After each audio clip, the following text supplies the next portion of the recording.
words and then defining it in actions are two different things. It takes so many different forms.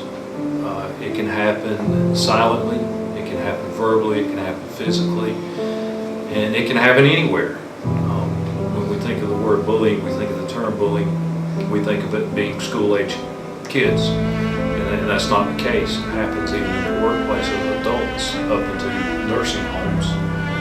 Bullying occurs, and basically what it is any person making another person feel uncomfortable either with their surroundings or in that person's presence, up to, and of course not stopping it being violent towards someone. Most of the time it's in a public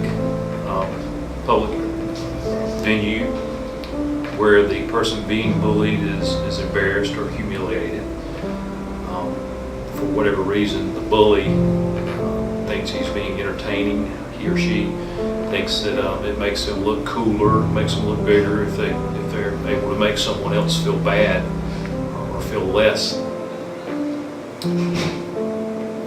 Adults bully each other, and it's even in the workplace, even in my workplace, we see it. I'm reading a book right now, currently reading a book on perception of managers in the workplace and how a manager can actually be perceived as being a bully toward a subordinate employee. And it's in the perception of what you're saying or what you're doing to the person.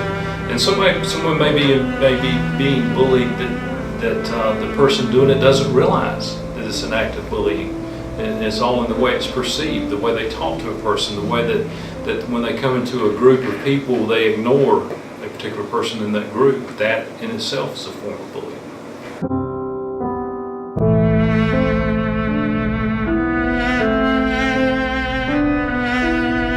How many people do you think get bullied every day?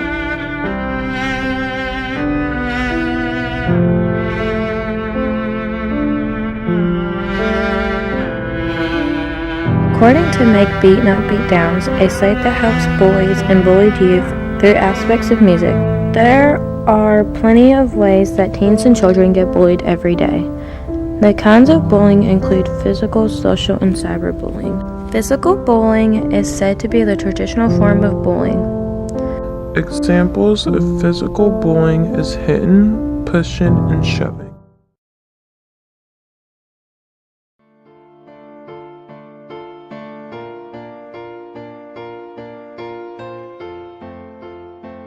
Well, first of all, bullying can affect a person physically and emotionally. Emotionally, a lot of kids can have a lot of psychosomatic complaints. They can start feeling very sad. They can start feeling very lonely. Students who start displaying different behaviors, like a person that is very happy can all of a sudden start acting very withdrawn, very sad. That is something that educators need to be very aware of and get to know their students, so that if there is a behavior change, you know that something's going on inside of that student. Physically, it can make a person very ill. They can get up and start actually having stomach aches, not wanting to go to school. They can start having a lot of physical complaints. They can have a lot of headaches. They can be tired all the time.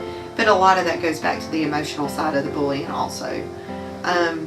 Physically, if a student is threatening to be beat up and actually gets hit, obviously that's going to be a physical complaint. But the emotional side of it is what worries me, because if students tell, then maybe it can be stopped and there won't actually be a physical altercation. But it's the depression that goes on for a long time that adults really need to be aware of.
Unfortunately, as I said in trying to define what is a bully or bullying, Georgia law doesn't have a statute that says this is bullying and this is the punishment for it. There's so many different crimes that can be committed as an act of bullying that can be enforced, or laws that can be enforced, but for the term bullying alone, and that's where we really have a hard time, and where schools have a hard time in deciding, what's just horseplay, what's truly bullying. Because once you stick that tag bullying on it, it's going on that person's discipline. It's reported to the state. You had X number of bullying incidents in your school this year. What's going on, or you run a safe school, you run an unsafe school. So we have to be careful in putting that label on something. However, once an act of bullying is defined or is identified, and that person is identified, I think it's critical that the school system or the school itself take action and take swift and severe action against them, and send a message to other people. This is not right, it's not tolerated, and we're not going to tolerate it. It also sends a message to the victim that if you are a true victim of bullying and you report it, we're going to do something about it. We're serious about it, we're going to take care of it. And if it's an issue that the law enforcement has to get into, then law enforcement will get into it. Social bullying happens a lot in cliques or groups of girls or boys. Social bullying consists of spreading rumors, breaking up people's friendships, and leaving people out of activity. Girls really getting more violent today. It appears that girls are becoming a little more violent today, but not necessarily. I think it's just being picked up on more. I think that there are, statistics are showing actually that girls in the age of 18 and under are being arrested more or are being in more trouble.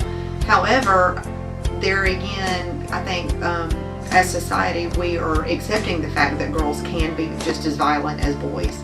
So I don't know that it is a bigger problem. I think it's just a lot more awareness now is being put on bullying and a lot more emphasis.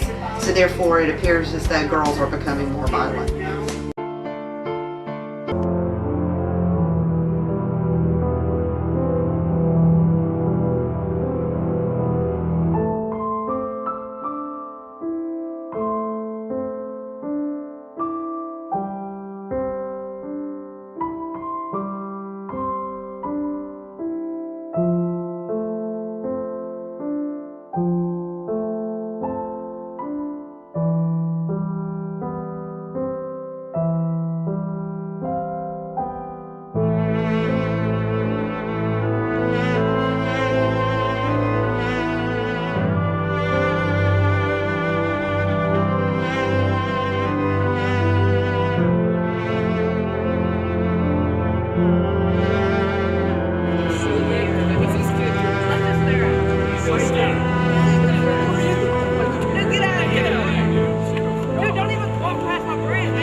Cyberbullying is more recent and involves social networking, sites such as Facebook, Twitter, and Instagram.